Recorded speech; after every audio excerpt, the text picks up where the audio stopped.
The knock. It started with a knock. Just one. Soft, precise, at 3:11 a.m., 4 nights in a row.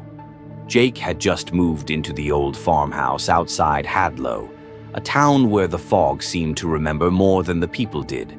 On the first night, he assumed it was wind. On the second, he left the porch light on.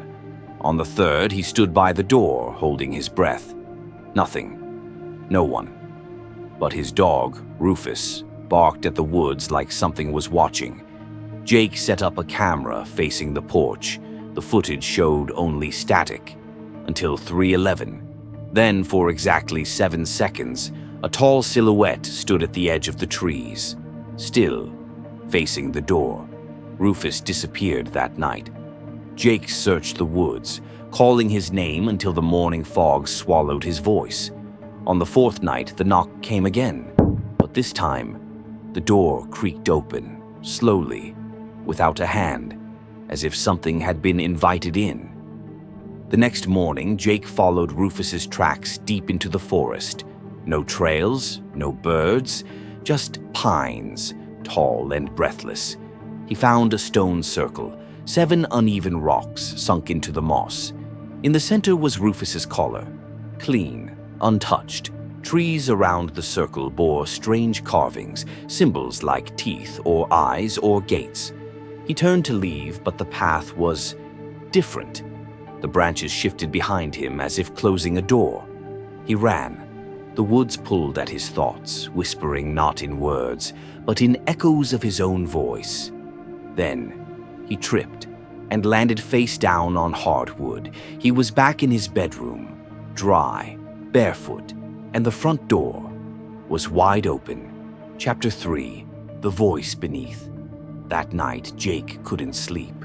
The silence was heavy, pressing in through the walls. Then he heard it. A voice, his voice, whispering from beneath the floorboards. He followed the sound to the basement. Dust hung in the air like old breath. In the far corner, behind rusted shelves, was an old air vent. From it came a recording. Don't open the door. Then, they only knock if they know you're listening. Then, you already let it in. Jake tore the vent cover off and found a narrow passage, damp, lined with stone.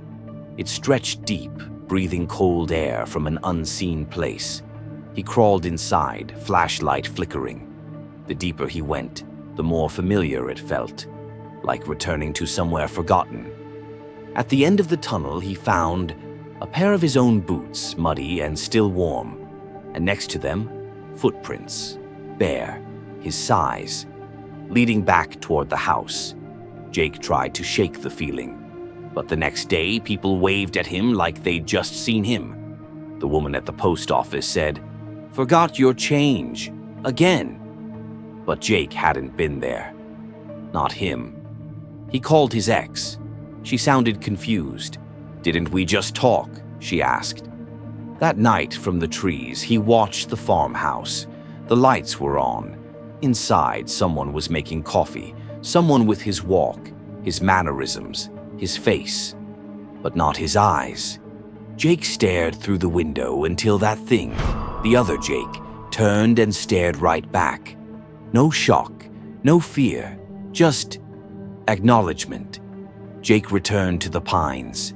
This time he brought a shovel. The circle was waiting. The stones, older somehow, like they'd always been there. He dug at the center.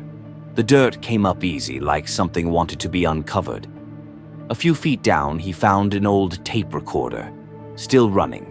It played a voice, his voice. Final chapter. He figured it out just too late. He still came back. And the door is open. Jake backed away, and there, between the trees, stood himself. The same clothes, the same face, but this one was smiling. Slowly, the other Jake stepped forward. One of them walked out of the woods, toward the farmhouse. The other stayed behind and watched. And in the silence that followed, the pines began to whisper again. Not words, not even thoughts, just remembrance. You're listening, aren't you?